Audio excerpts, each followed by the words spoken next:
to click like, subscribe, the bell notification, and whatever else YouTube has you clicking on to support us.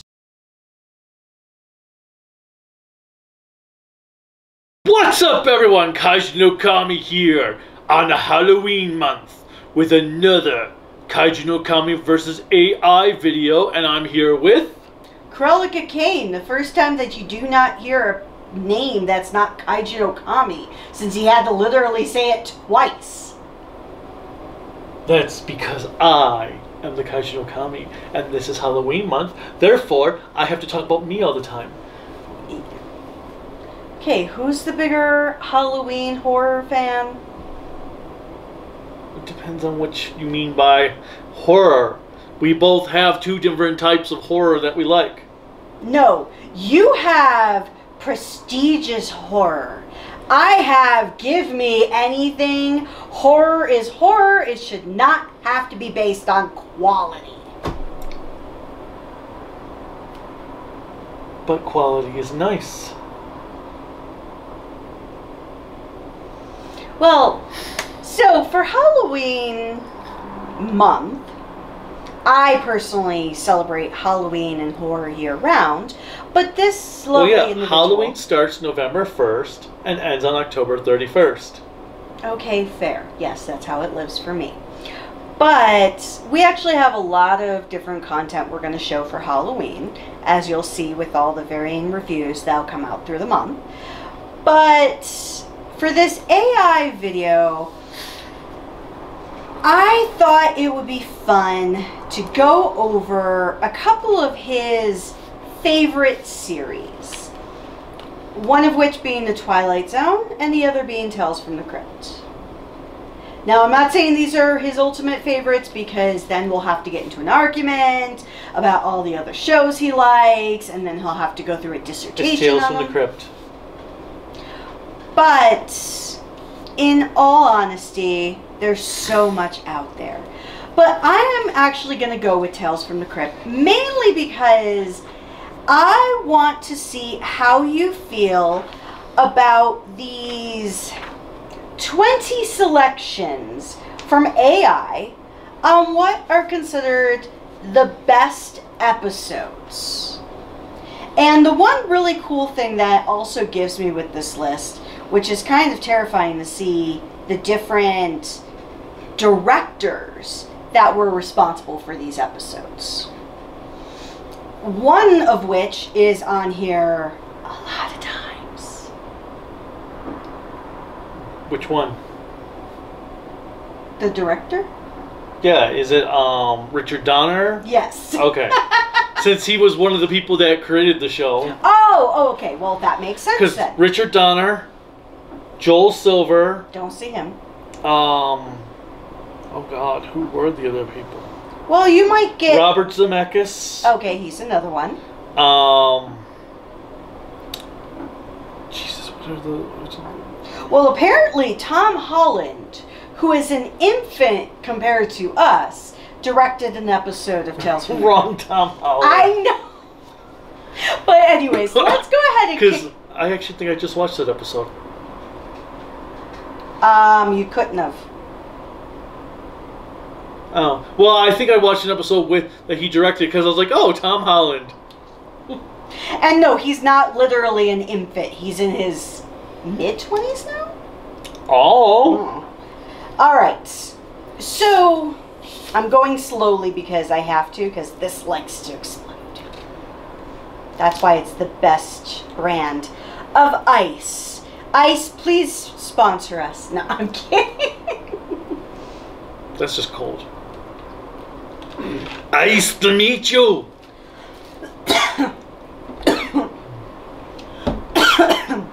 Sorry, I had to cough after that horrible pun from a movie I try not to watch very frequently any longer. What killed the dinosaurs? The Ice Age. Okay, so Tales from the Crypt, for anyone who doesn't know, You better know what Tales from the Crypt is a beloved horror anthology series that aired from '89 to '96, known for its dark humor and memorable stories. Now, and it was based on a comic from the 50s. That's... Which lasted 5 years before cancellation. Before they were forced to cancel it because of dickheads. Now, for the comics, just for your awareness, there was Tales from the Crypt, Vault of Horror, suspense stories, crime suspense stories, shock suspense stories, haunt of fear, and well, and Tales from the Crypt was called the Crypt Terror at first.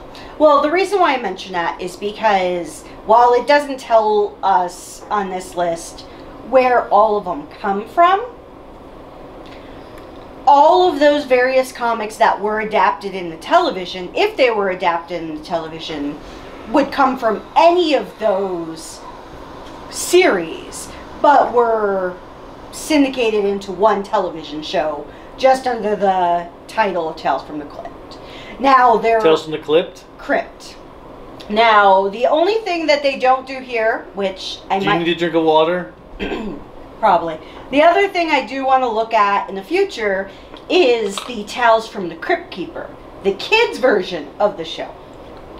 Oh, great. So I can talk about how I've seen one episode 1,000,000 times over because whatever station it was you were watching it on loved showing the same episode every time I went to bed.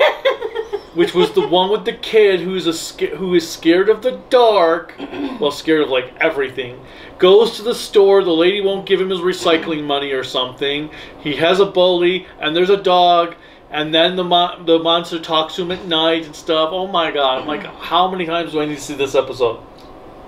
I should tell you another funny thing about Tales from the Crypt, outside of his torment of being reminded of this one child-friendly version of Tales from the Crypt, is that each year in October, he started a little early this year, but typically each October, it's close enough. He watches, when he has free time, Tales from the Crypt.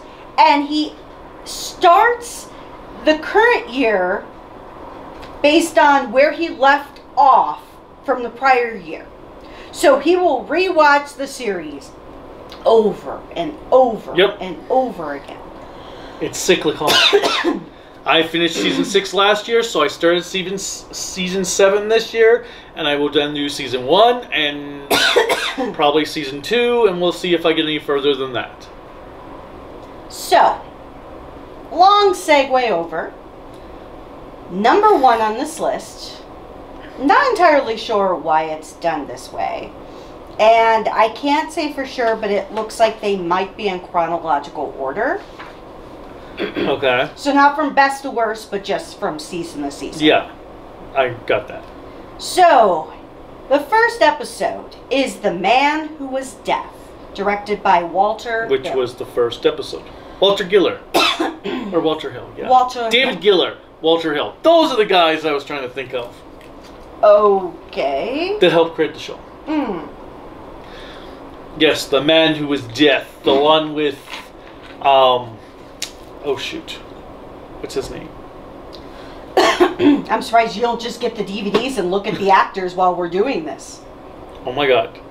But anyways, for whomever has not seen this show, this is about a prison executioner who loses his job. He loves being a prison executioner. Prison executioner.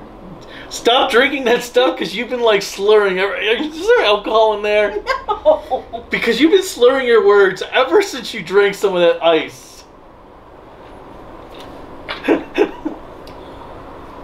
I think the ice is alcohol, and they're just calling it ice to throw you off.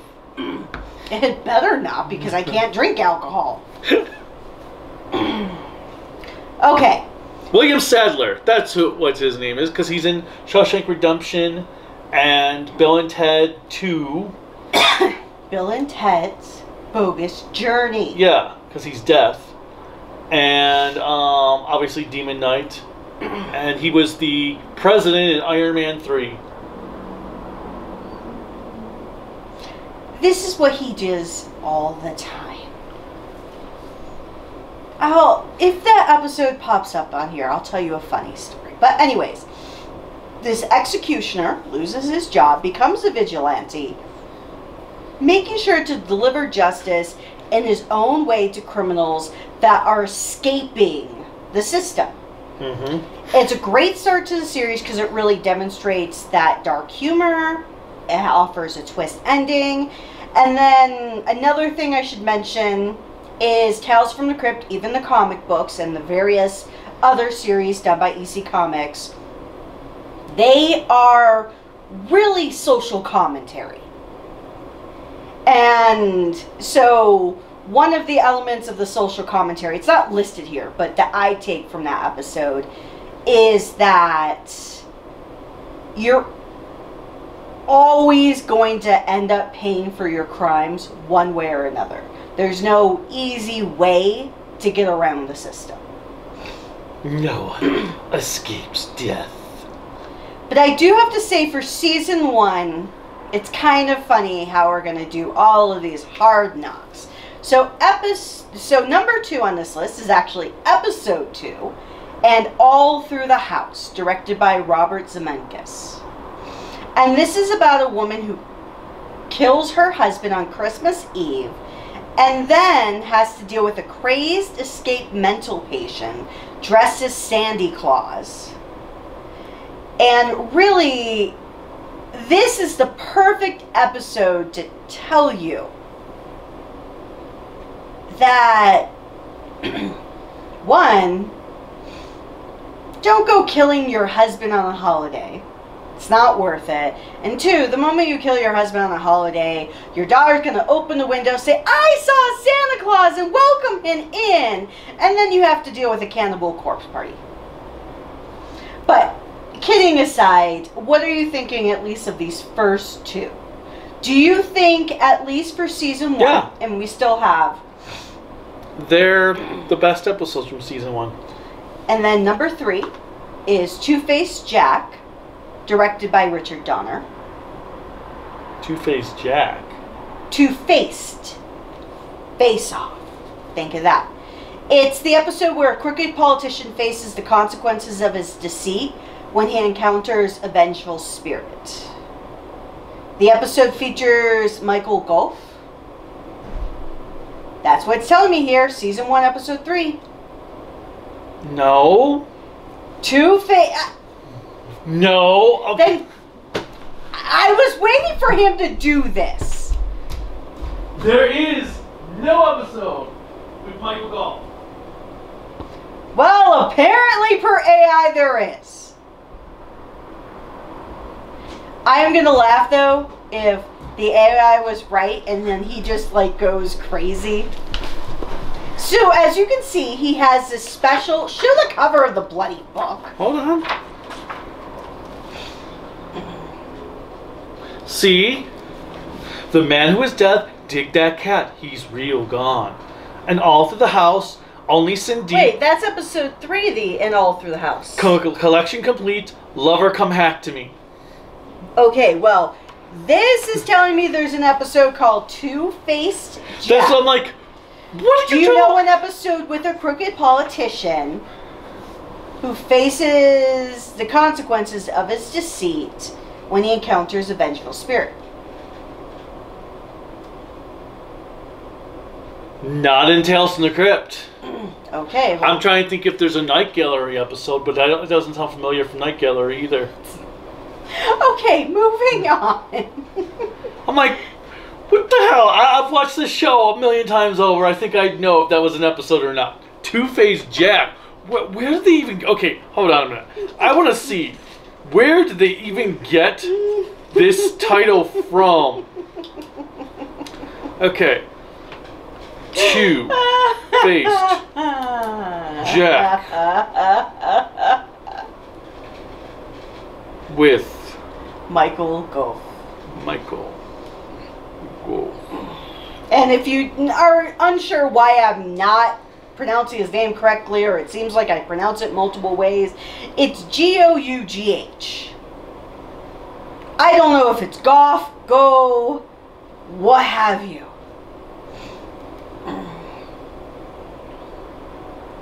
Okay. I'm just going to call it that there is no episode in Tales from the Crypt called this. There's an episode called then Wyatt Earp, season 1. And does it have Michael Gove? I have no idea. Okay, well, moving on. Apparently this episode does not exist in Tales from the Crypt. So the AI has messed up something. And then we also found All Through the House is episode 3 of season 1, not episode 1. Alright. Or episode 2, I mean. Next. Number 4 on the list is also from season 1. Now I'm a little afraid. Called The Ventriloquist Dummy. That's season 2? Yes, that is episode 16. Well, 16 here. The episodes in here aren't always the same that's in the order of the DVDs. But nevertheless, The Ventriloquist Dummy. Unlike season 1, that's season... But anyways, Ventriloquist Dummy, which is directed by Richard Donner. Oh, you're just going to make this all fancy. I'm surprised you don't bring out Please don't. No, please don't bring out everything. No. Let me just show off my lovely signed page. By Priscilla Presley. And if we go to the convention next month, in 2 weeks, we can get What convention? Oh, the horror one. The horror one. Because, Lou Diamond Phillips. He's going to be there. Who is my dream crush. Oh. Alright, but... Anyways, Ventriloquist Dummy. Where the dummy takes on a life of its own, leading to deadly consequences. This episode is particularly memorable for its eerie and unsettling tone. Okay. That's what it says. They don't even talk about... That the dummy is actually... Is very handy? Well, okay. And they don't talk about that it's Bobcat Goldthwait in the... Well, I also want to make sure I don't give away spoilers for anyone who has not watched Tales from the Crypt. Yes, it's nearly 30 years since it ended. No, don't. Yeah, no. Oh, since it ended. I thought... Yeah. I was thinking you said since it began. No, I was nearly since it ended. I was going to say, because it started 35 years ago. I know, nearly 30 years ago since it ended. So technically there shouldn't be any spoilers, but giving everybody an open opportunity. So yes, it does have Bobcat Goldthwait, who is in the Scrooge movie, who's in the Police Academy movies, and he's an excellent comedian. Probably not around anymore for any current movies. Just I don't know if his humor would work for this day and age. So number 5 is called The Switch, done by Fred Decker. Now, does that say it's season 2? It says it's season 1, episode 5. It's season 2. And this one is where a wealthy older man undergoes a shocking transformation to regain his youth. Wait, what did it say about Fred Decker? Fred Decker directed The Switch. No, he didn't. Arnold Schwarzenegger directed that episode. Wait, Arnie? Yes. Arnold Schwarzenegger directed stuff? He directed that episode, Tales from the Crypt. Because since it was an episode about switching out your body parts, he directed the episode. Why? Because he even appears at the beginning with the Crypt Keeper. I know that, but I didn't know he directed the episode. What does having to switch out your body parts make sense for him to direct? Because it dealt with bodybuilding. Okay, that yes, but okay. So, anyways, this episode. So yes, Arnold Schwarzenegger directed that episode, not Fred Decker. Well, that's actually really cool. And this episode is really notable. I'm going to paraphrase what it says here because it's true. On taking a dark comedic perspective of vanity and aging. This old wealthy man wants to bone a woman who's significantly younger than him. Because he's a creepazoid. And she makes the comment of, I can't, you look too old. So then he switches out his body for a younger person. Really weird how it goes down, but inevitably she won't go with him because he's poor now. So she ends up going with the guy. I thought you weren't giving spoilers. Oh yeah, shit. God damn it! It's just I love this episode because it's so. And it's the guy from Nightmare Before Christmas. Yes, he plays Dr. Frankenstein? Finkelstein?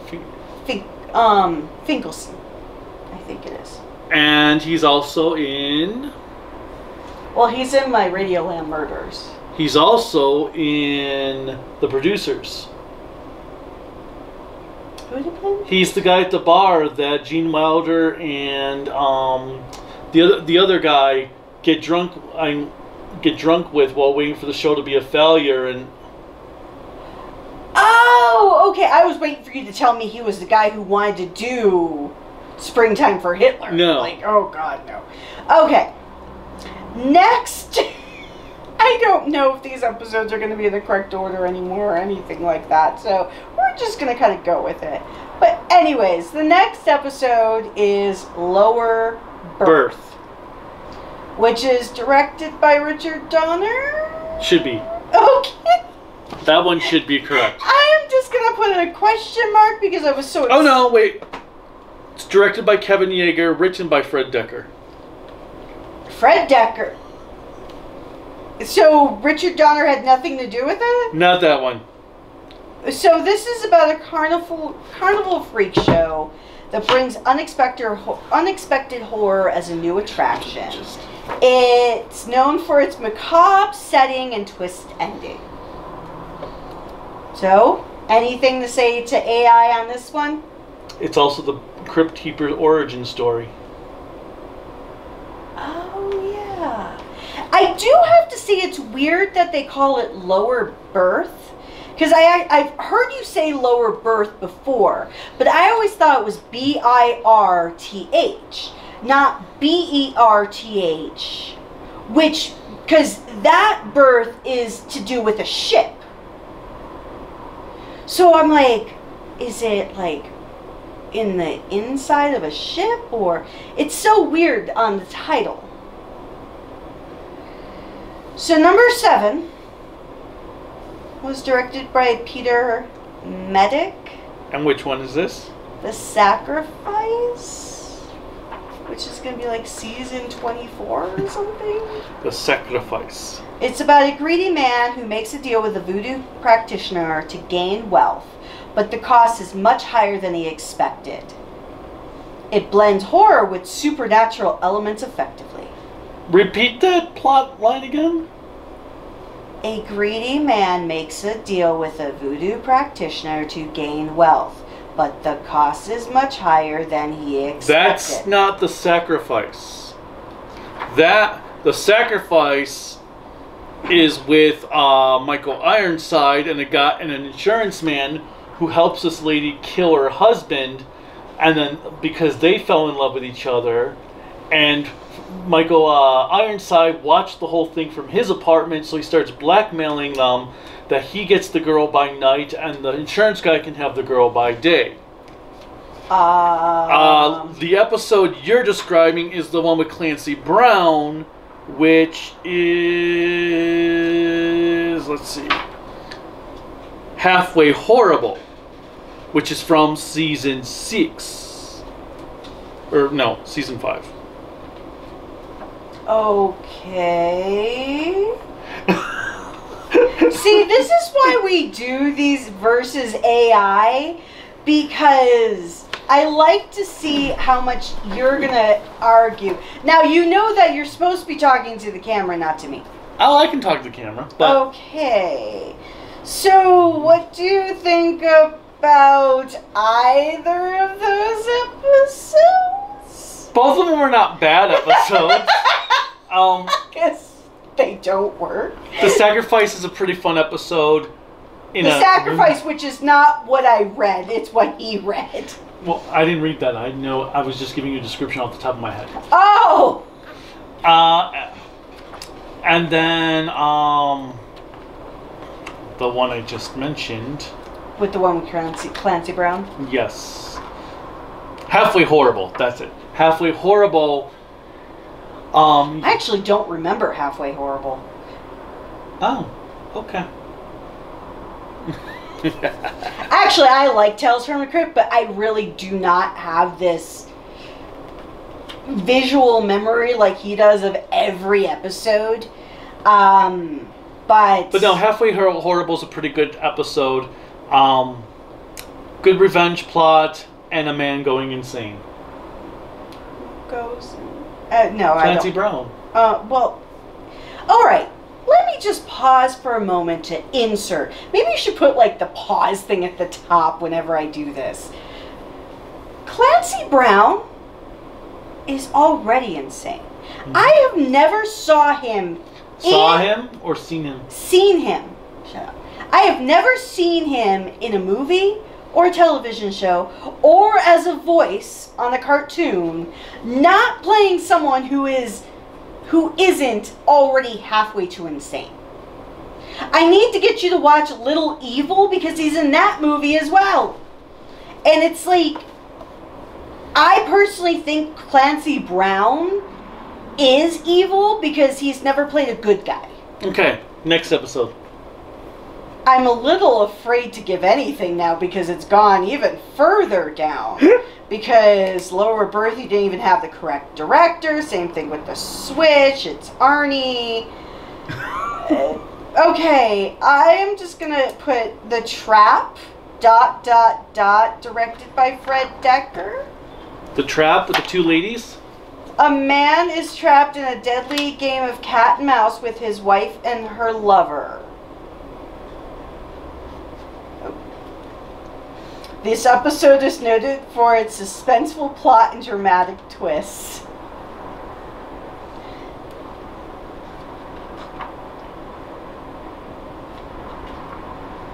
Because I thought The Trap was the twins. Isn't that what it's supposed to be? Wait, wait, the twins? Okay, this is what it says for The Trap. Just read The Trap. That's it. Hold on, I'm trying to find The Trap. Because... Oh wait, that's The Pit I'm thinking of. Okay, never mind. The Trap. It says it's in season 2, episode 4. The Trap. Why am I not... Is there an episode called The Trap? Oh, right there. Yes, there is.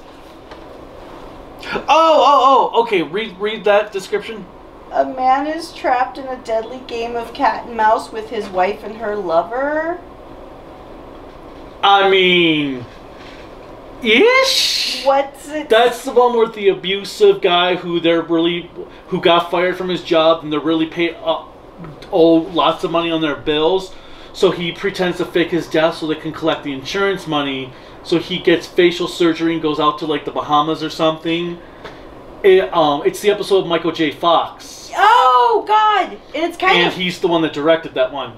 And okay, so it's not Fred Decker? No. Michael J. Fox is now directing? And he so then when he pretends to be a boxer, that's why he has surgery. And then when he goes back home, he finds his wife has married his brother, who is Joe Pantoliano.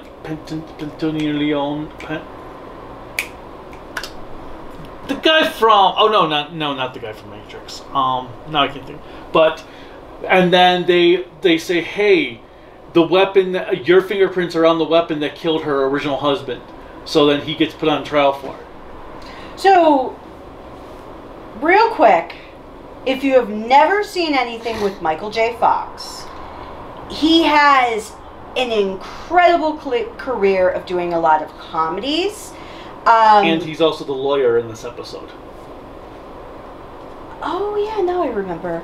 He also was the main actor in the Back to the Future series. There's a lot of other movies he's been in, things like that, like Teen Wolf and stuff like that. But the reason why I mention it is he has been living, not suffering, living with extreme Parkinson's since the 90s. And the fact that he got it incredibly young and is still doing well is amazing. But, okay, I think I know The Trap. So number 9. The Bribe. Directed by Alan Barron? The Bribe. What season? Bribe. Season 2, episode 5? Nope. Because that was season 6. And while he's looking this up, it's about a corrupt police officer who tries to cover up a crime with a bribe only to face dire consequences. It's a fire marshal who the nightclub sent nude photos of his daughter out, and he's the new fire marshal for the club. So he hires a known arsonist to set the place on fire, thinking because he took money from it. Oh wait, his daughter. I know now. Okay, but and that's season 6. A fire marshal is kind of like a police officer. But that's season 6. And who did you say the director was? Alan Barron. Raymond Menendez. Okay. But okay, police officer, a fire marshal does have a duty in the way of a police officer. Okay, number 10. Because this is going to be the longest goddamn episode ever. Creep Course. That's season 5. Okay, so let me take. Because that's the one with Jeffrey Jones. An unscrupulous businessman faces a horrifying end after trying to cheat his way to success. That's the one with the Egyptian college professor who's Jeffrey Jones plays as, where what's his name? I can't think of the actor's name. Jeffrey Jones. He's the father in Beetlejuice. Yes. Damn it! What is the guy's name? Okay. Michael Hall. Anthony Michael Hall. He is flunking the class, so he cons the girl to. But how is that a businessman?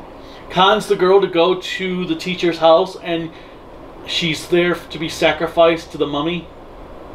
But that is not at all what this description says. An unscrupulous businessman faces a horrifying end after trying to cheat his way to success. That has nothing to do with the episode that you just described. What in the hell, AI? Maybe AI's got the comic book plot instead of the TV show plot? And it was directed by Richard Donner? Question mark, question mark, question mark? That one? No, I think Richard Donner was gone by then. Jeffrey Boehm. B-O-M-E? B-O-A-M. Okay. So, let's do a pause time check. I know that when I say this, you in the audience who are watching this have absolutely no idea what this means, but I want you to put, wherever you are watching this, I want you to put how you feel already about the first 10. If you've seen any of Tales from the Crypt, if you are a super fan like him, what are you thinking of this list so far and all of the major corrections that he is providing it? All right.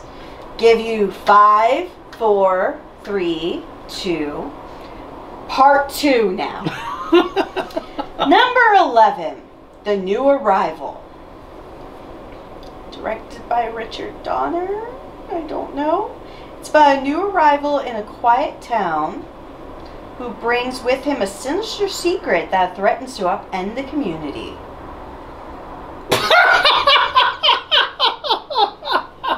It looks like you're not laughing at me. You're just laughing at AI. Okay? That's the what's his name? David Warner episode where he's the child psychologist. They go to the house. It's the lady from Poltergeist, and because her daughter will not stop hitting her head. Yeah. Well. Yeah. But that was called New Arrival? The New Arrival. And was it in season 3? 4. Okay. 4? Should be 4. Yeah. And it was directed by Peter Medic. And it was about what again? He's a child psychologist who is on the radio. His show's about to be canceled, so he decides to take the show to the woman's house. And there's all this. The woman's house looks like a trash heap. Yes. Okay. And it's where the one lady gets her head cut off with the fan. Oh, his assistant who's trying to upend him, I think. Not upend him, but finally had enough of him. Okay. Next episode. AI is dumb. Next episode that they like is called The Secret. Okay. Directed by Peter Medic. Question mark, question mark. Nope. A young girl uncovers a horrifying family secret, leading to a chilling conclusion. Okay, what is it about?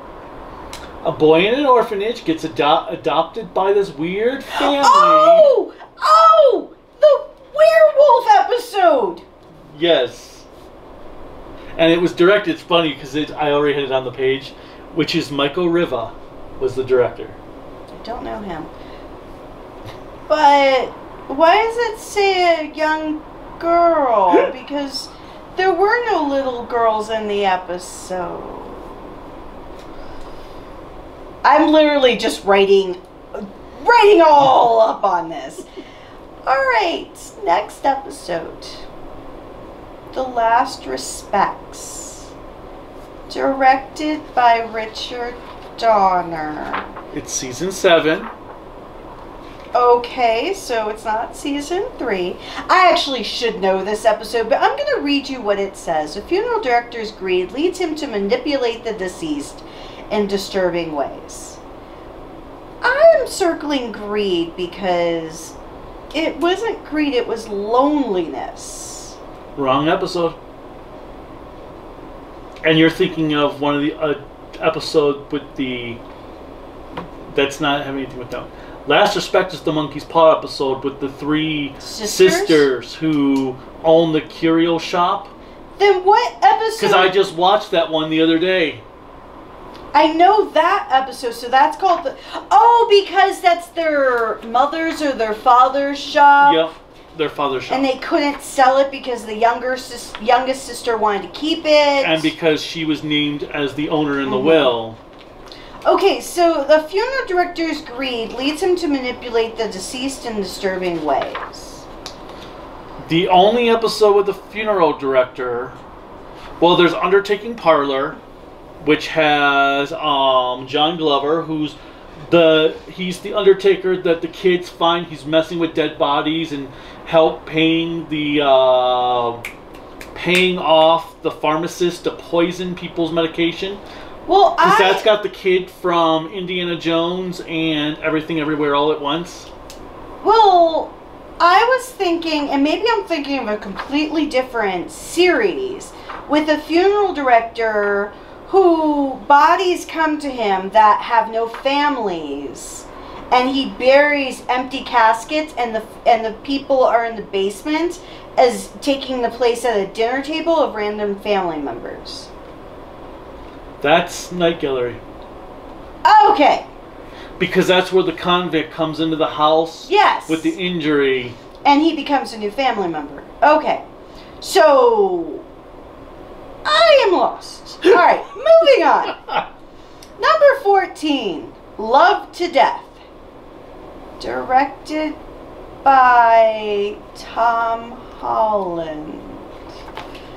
A man obsessed with preserving his deceased wife's beauty goes to extreme lengths.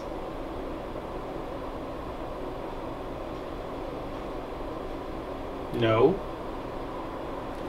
So it's the season 3 episode. It's actually the premiere, I believe, to season 3. Oh, it says season 3, episode 5, but nonetheless. It's Tom Mankiewicz, who directed it. Okay. It's at least a Tom. It's the episode with this aspiring movie writer who falls in love with the girl that's in the same apartment as him, the same apartment complex, and buys from the owner. Basically, okay, the Twilight Zone episode that we watched back in season 1. He buys a potion from... Oh, a love potion to make her like him. And then he gives her so much, gives it all to her, that she is completely devoted to him and won't let him do anything without her being there. And I think it even goes beyond And then death. he goes to get poison instead. Okay. Alright. Because Twilight Zone also adapted that same story. So, number 15, directed by Richard Donner as well. Eventually they're going to get one from Richard Donner, right? I don't know. The Reluctant Vampire. A vampire tries to lead a normal life while struggling with his monstrous urges. That one's kind of accurate. Because that's the one... That's the one with, Ewan McGregor? No. Because that was a vampire one. That was a zombie. Oh, yeah. No, that... Oh, yeah, because Lance Henriksen... Malcolm McDowell. Malcolm McDowell is a vampire working at a blood bank. It has George Wendt and Colin Baker's wife. Really? Yeah, because... And they're noticing that... Blood is missing. Blood is missing, so the profits are going down, so he starts having to take blood from criminals to refill the bank up. Okay. And it was directed by Elliot Silverstein.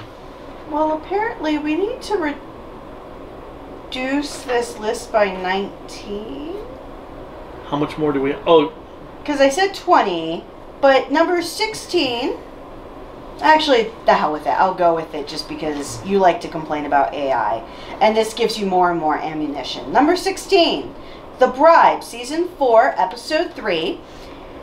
A man on the run seeks refuge in a remote town only to discover that the inhabitants have a dark secret. Not The Bribe that was listed earlier for Season 2, Episode 5 about a corrupt police officer. a guy goes to a town on the run. Mm-hmm. Isn't that Demon Knight? Yeah. Even though the inhabitants really don't have that dark of a secret. Well, actually they do, because one goes postal. But anyways. Yeah. Like, okay. Alright, number 17. House... Wait, who did it say directed that episode? Alan Barron. Just like the other Bride. So apparently Alan Barron only directed an episode called The Bride. That's all we should know. Number 17, House of Horror. Okay. Directed by David Giler. A haunted house tale that explores the dark history of a family's home.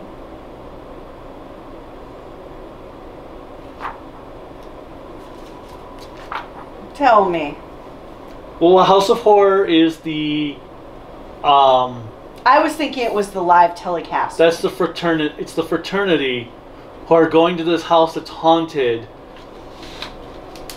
with the coffer, and with the chicks. yes, and then the whatever they call the girls ones Sorority. show up and say we're looking for a partner house, and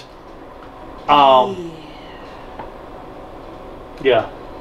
That has... And it was directed by Bob Gale. Well, it is a haunted house tale. And they do talk about this family. Because it's kind of like a family home that they... So it's correct. Just have to, like, sprinkle and nudge and fudge around the language a little bit. But we can make it work. Right. It's all about bargaining. Okay, continue. Number 18, The Pit. Directed by Peter Medic. A man discovers a mysterious pit in his backyard that has a horrifying effect on those who come near it. See, I don't remember this episode. I'm just looking at your face. Because all I think of when I hear the term pit is like the pit and the pendulum, but...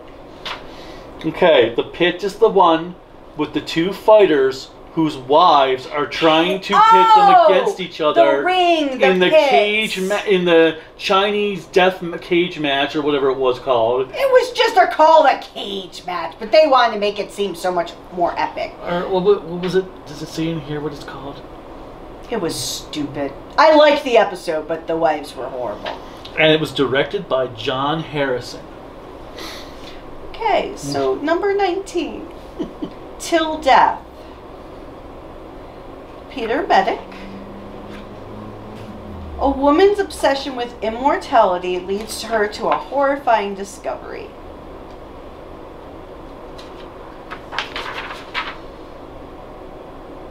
And actually, this list should only be 18 episodes once I get to number 20. But, what is Till Death? Till Death is an episode with this con man who is at this party in the swampland that tries to get this girl to like him so she will finance their project in the swamp to turn the swampland into a resort area. And I think I remember the episode now. Gives her a love potion to make her love him. Mm-hmm. And she loves him so much that he finally has to or it ends up killing her, and then she comes back as a corpse. Okay. And she starts, because they had embalmed her, she starts decomposing as they're living. And that is directed by Chris Wallace. Okay. Do you want to hear number 20? Sure. You're going to enjoy number 20. The Secret.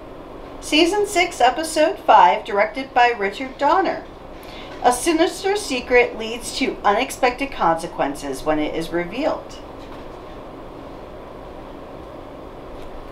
What is your obsession with Richard Donner when there's only one on that list? Actually, did he even do that one? You said the ventriloquist dummy he did.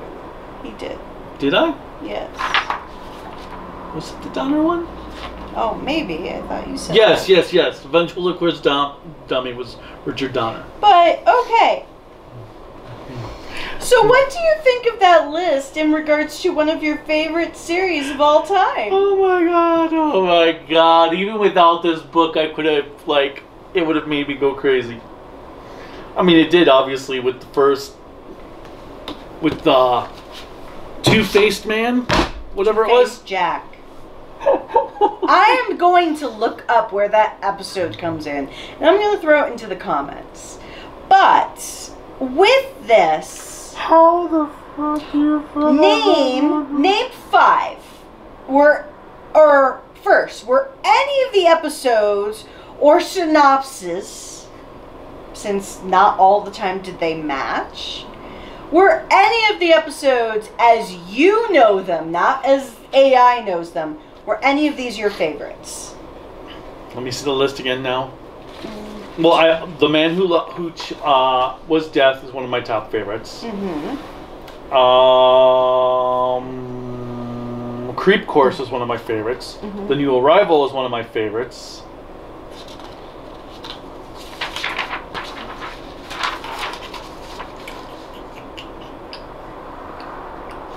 Just those 3. And what would you say are some recommended favorites that somebody check out if they have not watched Tales from the Crypt? Besides those ones, let's see. From season 7, Horror in the Night. From season 6, you have... Oh, what is the Bogart episode called? Oh, I know what you're talking about. Let's just make it easy. But now, I will admit... In fact, I'll just go in order here. Alright. Ignoring season 1, since we just talked about those, I would say Cutting Cards. Oh, yes, that was a good one. That's an amazing one. The Thing from the Grave is pretty good. For Crying Out Loud is a good episode. Corman's Calamity. Is that the one where he is the comic book artist? Yes. Okay. And for crying out loud, is the one with the club owner with the lady from Futurama. That's his banker. You know, she's from Married with Children. Television Terror. He just ignores me when I'm like, people do more than cartoons.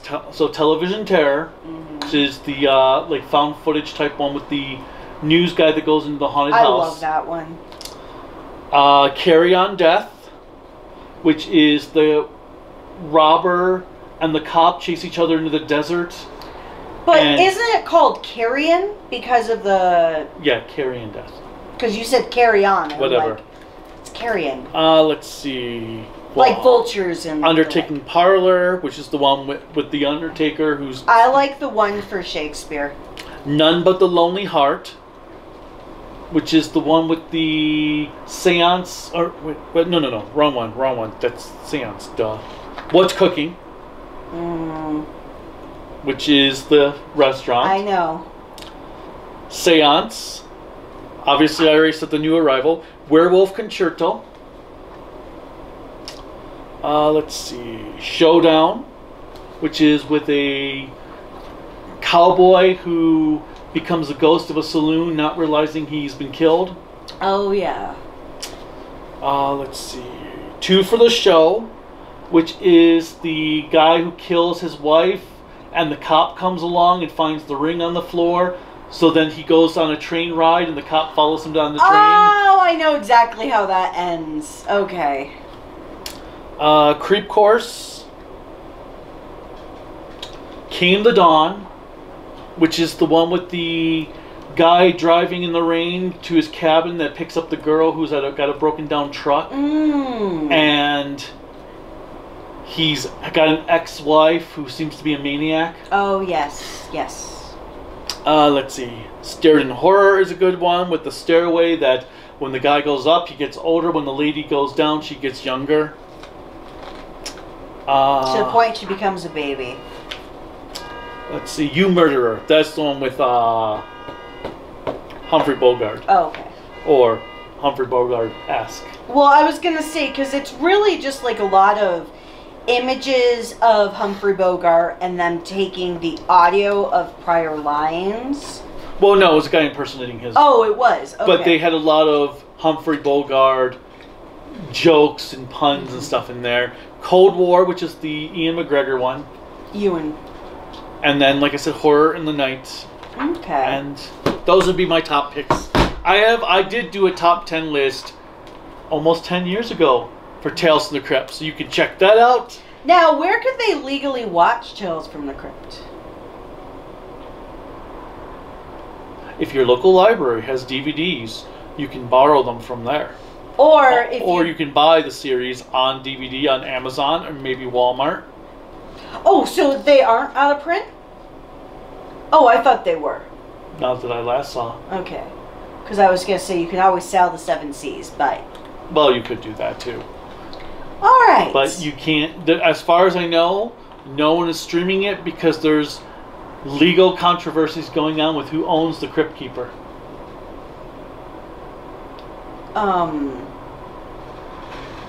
Like how? Well, HBO says they own the Crypt Keeper design, so they own the character of the Crypt Keeper. But that came from the comics. But the comics wasn't wasn't. Oh, okay. So, because this was Chucky. Wait, what? That's the Chucky head from the first movie. No shit! Seriously? Yeah. That's the Chucky head from the first Chucky movie. No way! That is awesome. See, I'm learning something new all the time. Let's see, do they show it? But did they take off? Because I don't think he was burned in the first Chucky. Was he? He was. Yeah, he was. Yes. But yeah, they took the animatronic from Chucky and used it for the Crypt Keeper. That is super cool. I didn't know that. It makes sense now looking at the face again for the facial structure for the good guy doll. All right. So, next episode, Before I get into the episodes that AI identified as the worst, I want to get into Twilight Zone. The episode that he picked up a few years ago. I've seen it since I was a kid, but he watched it more recently as an adult. You mean the series? You said episode. Series. Tales from the Crypt I had watched as a kid, but not as much as he has. The only thing I will say from Tales from the Crypt, if you ever are interested in seeing a full-length movie version of some craziness from the series, from an S-type element of the series, watch Demon Knights. Now, there is a movie called Tales from the Crypt from the early 70s, which is incredible, but just be aware, it is not at all like the series. Well, it's another adaptation of those stories. Yes, but it is not at all like what you would see from the HBO And they also did a Vault of Horror movie. Oh, I don't remember that one. We watched both. That was a sequel that that had a couple original stories to it, and it wasn't bad. It didn't have the same cinematographer as Tales from the Crypt. So, before, like I said, I get into the worst, let's go ahead and we're going to talk about Twilight Zone. Why are we doing that? This video's already... No, I'm just about to end it up. Oh, okay. I'm like, this video's like 45 minutes long at this point. And just for your awareness, when we do get into Tales from the Crypt, I'll mention it the next time as well, this is going on the OG classic from the late 50s and early 60s. It is not referencing anything from the 80s, early 2000s. You mean Twilight Zone? Because you said Tales from the Crypt. Shut up, Twilight Zone, yes. Because I'm like, wait, what? Bye. Right. Bye. So, click like, subscribe, the bell notification, whatever else YouTube guys are clicking in to support us. You can support us on Patreon and Bluesky at Toku Network, Facebook, Instagram, Discord at Kaiju no Kami. And the website is creativitybydesignllc.com. You can also buy cool Kaiju no Kami merchandise at creativitybydesignllc.com/shop. There's also a link in the description below. And tell us what your favorite Tales from the Crypt episode is. And until next time, kitties, bye.